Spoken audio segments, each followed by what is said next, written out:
नमस्कार, आप देख रहे हैं न्यूज 24। मैं हूं विपनेश माथुर। भ्रष्टाचार के मुद्दे पर मोदी सरकार को घेरने की जिद पर अड़ी कांग्रेस ने संसद में सड़क तक लड़ाई का नया विधान रच दिया है। लोकसभा में कल भी इस मुद्दे पर कांग्रेस ने चर्चा की मांग को लेकर हंगामा किया, लेकिन सभापति ने इस मुद्दे पर चर्चा की इजाजत नहीं दी थी। संसद में बार बार चर्चा की मांग ठुकराए जाने के बाद राहुल गांधी ने गुरुवार को नारे लिखे जैकेट पहनकर प्रदर्शन किया, तो कल राहुल और प्रियंका गांधी ने हाथ में संविधान लेकर सत्ता को अपनी जिद बता दी।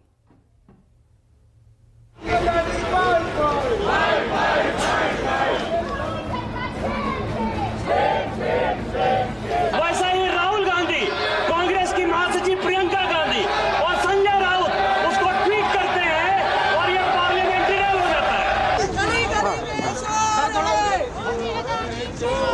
भारत के इतिहास का एकमात्र चुनाव था जब विदेश की एक गवर्नमेंट ने, रशियन गवर्नमेंट ने ऑफिशियल स्टेटमेंट दिया कि भारत के चुनावों में विदेशी हस्तक्षेप हो रहा है।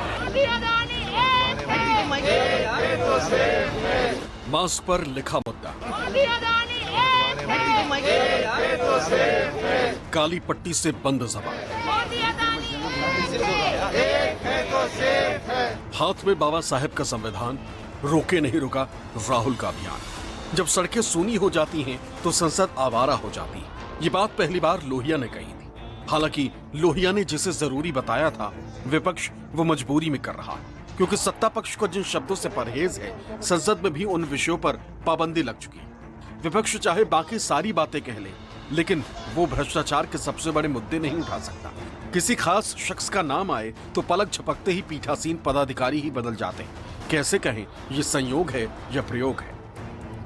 नशीली दवाओं की तस्करी से भारत की सीमा सुरक्षा को खतरा पैदा हो रहा है। जब जब ड्रग्स की सप्लाई की बात होती है, तब तब गुजरात के मुंद्रा पोर्ट का नाम जरूर आता है। ये बंदरगाह नशे की सप्लाई को लेकर बदनाम हो चुका है। कुछ महीने ही गुजरते हैं कि मुंद्रा बादशाह में नशे की खेप की बरामद करने की खबर आ जाती है। यह बड़ी पोर्ट है जहां 21,000 बड़ा पोर्ट है जहां 21,000 करोड़ की ड्रग्स बरामद हुई है। मानवर, इस पोर्ट में आए दिन करोड़ों की सिगरेट भी जब्त होती है। गुजरात ड्रग का सेंटर बन गया है और सारे ड्रग्स मुंद्रा पोर्ट से निकल रहे हैं, लेकिन सरकार यहां कार्रवाई नहीं कर रही है। गुजरात के युवाओं के भविष्य नष्ट हो रहे हैं। मैं इस सदन के माध्यम से केंद्र सरकार से आग्रह करता हूं, क्योंकि मुझे आपके माध्यम की जरूरत है, क्योंकि इस मुंद्रा एयरपोर्ट के मालिक अडानी है। आप विषय पर बोले प्रमोद जी। विषय पे बोल रहा हूँ प्रमोद जी, विषय पर बोलिए। सिर्फ आप आ गए तो मैं विषय पे बोलूंगा। मानवर, मैं कहना चाहता हूँ कि पिछले 3 वर्ष देखें तो मुंद्रा एयरपोर्ट गुजरात में पाकिस्तान और अफगानिस्तान से सीधे ड्रग्स आ रही, जो अडानी का ड्रग है। अब बताइए, अफगानिस्तान और पाकिस्तान से कनेक्शन किसका है? मैं कहना चाहता हूं इनके दोस्तों का है, और इसीलिए तो मुंद्रा एयरपोर्ट से आ रहा है। मैं बहुत स्पष्ट कहना चाहता हूं कि अडानी के एयरपोर्ट से हिंडनबर्ग रिपोर्ट पर तो कुछ चर्चा हो भी गई, लेकिन अमेरिकी कोर्ट से आए आरोपों पर सत्ता पक्ष ने खामोशी की चादर ओढ़ ली। जिस किसी ने सवाल उठाया, उन सभी को खामोश कर दिया गया। चर्चा तो दूर की बात है, जैसे ही किसी ने उस मुद्दे पर जबान खोली, उनकी बातें रिकॉर्ड से बाहर कर दी गई। जब कोई और चारा नहीं मिला तो सभापति ने सदन की कार्यवाही स्थगित कर दी।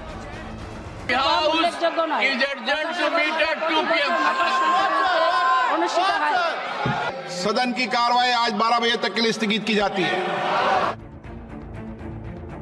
राहुल मानो पहले ही जान गए थे कि संसद में इस मुद्दे पर कोई बात नहीं होगी। दलील ये कि दौलत के ढेर पर बैठे शख्स ने सत्ता के शिखर पर बैठे शख्स को डरा दिया और किसी एक की जांच होने से दोनों पर आंच आएगी। यही वजह है कि गुरुवार को राहुल गांधी ने जो संदेश जैकेट के जरिए दिया था, शुक्रवार को वही संदेश मास्क के जरिए पहुंचा दिया। बाबा साहेब भीमराव अम्बेडकर के महापरिनिर्वाण दिवस पर संविधान बनाम तानाशाही की जंग ताजा कर दी।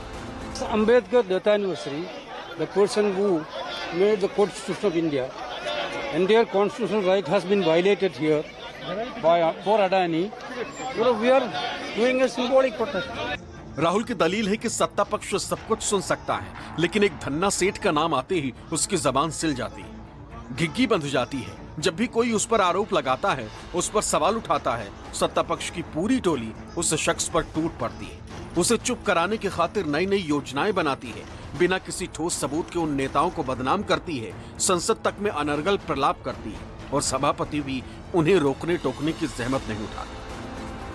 वैसा ही राहुल गांधी, कांग्रेस की महासचिव प्रियंका गांधी और संजय राउत उसको ट्वीट करते हैं और ये पार्लियामेंटेरियन हो जाता है। इसी तरह से सोरोस ने पीएम मनमोहन सिंह के साथ मीटिंग की, पीके नेहरू की भारत के राजनीतिक इतिहास के एकमात्र चुनाव थे जब विदेश में कोई रिपोर्ट नहीं, मैं विपक्ष के सदस्यों से कहना चाहता हूं, रिपोर्ट नहीं, भारत के इतिहास का एकमात्र चुनाव था जब विदेश की एक गवर्नमेंट ने, रशियन गवर्नमेंट ने ऑफिशियल स्टेटमेंट दिया कि भारत के चुनावों में विदेशी हस्तक्षेप हो रहा है। ऐसा भारत के इतिहास में कभी नहीं हुआ। शुक्रवार को लोकसभा और राज्यसभा में हुए इस वाक्य से भी प्रियंका गांधी विचलित नहीं हुई। दलील ये कि राहुल सच बोलते हैं, वो सच सत्ता को चुभ जाता है और इसी बौखलाहट में वो राहुल गांधी से नेहरू तक को देशद्रोही बता डालते हैं। लोग जवाहरलाल नेहरू जिन्होंने 13 साल आजादी की लड़ाई में जेल में काटे, उनको देशद्रोही कह सकते हैं। जो इंदिरा जी को देशद्रोही कह सकते हैं, जिन्होंने पाकिस्तान को के 2 टुकड़े किए, जो शहीद हुए इस देश के लिए, जो राजीव जी को देशद्रोही कह सकते हैं। तो अगर वो राहुल जी को ऐसा करें तो इसमें कोई नई बात तो है। मुझे बहुत गर्व है अपने भाई पे। मैम एक बार रिपीट कर दीजिए क्या करेंगे? मेरे भाई के लिए देश से ऊपर कुछ नहीं है। वो 8000 किलोमीटर की यात्रा उन्होंने की है, 4000 किलोमीटर पैदल चले कन्याकुमारी से कश्मीर तक इस देश की एकता के लिए। मैम तो ये लोग कुछ भी कहें, इससे कोई फर्क नहीं पड़ता। पार्लियामेंट के नियम के विरुद्ध है, क्योंकि पार्लियामेंट के नियम स्पष्ट थे इस विषय पे। पहली बात है कि अब नोटिस देना चाहिए, राहुल गांधी को लिखे बोले कि मैं कल आपके खिलाफ आरोप बोलने वाला। ये कभी नोटिस नहीं मिला, नहीं किया। और जिस किस्म के आरोप वो कर रहा है, बिल्कुल किसी को ऐसे देशद्रोही कहना पार्लियामेंट के भीतर बिल्कुल नहीं चलता है। और ये सब हो रहा है, इसमें पार्लियामेंट्री प्रिविलेज की भी वायलेशन है। देश के नेता प्रतिपक्ष, एक ऐसे व्यक्ति जिनके खानदान का बलिदानी खून आज भारत माता की रगों में भी दौड़ रहा है, इस देश की मिट्टी को सींचने का काम कर रहा है, उस राहुल गांधी को देशद्रोही कहने की आपकी हिम्मत कैसे हुई? इतनी निर्लज्जता, मुझे लगता है आज ये देश की जनता जानना चाहती है। संविधान कांग्रेस की शक्ति है, संविधान कांग्रेस की प्रेरणा है, संविधान की हिफाजत राहुल का संकल्प बन चुका है। यही वजह है कि वो सत्ता और सियासत के हर तिकड़म का जवाब संविधान में ही ढूंढते हैं। निराशा हताशा के हर घेरे को संविधान के शब्दों से तोड़ते हैं। तभी तो सत्ता की ताकत उनका हौसला नहीं तोड़ पाती, राहुल को डरा नहीं पाती। तो एक निश्चल, अविरल, निरंतर राहुल गांधी जनता से जुड़े हुए मुद्दे उठाते रहे हैं और उठाते रहेंगे। आपके आरोपों से, आपकी गीदड़ भक्तियों से न डरे हैं न डरेंगे।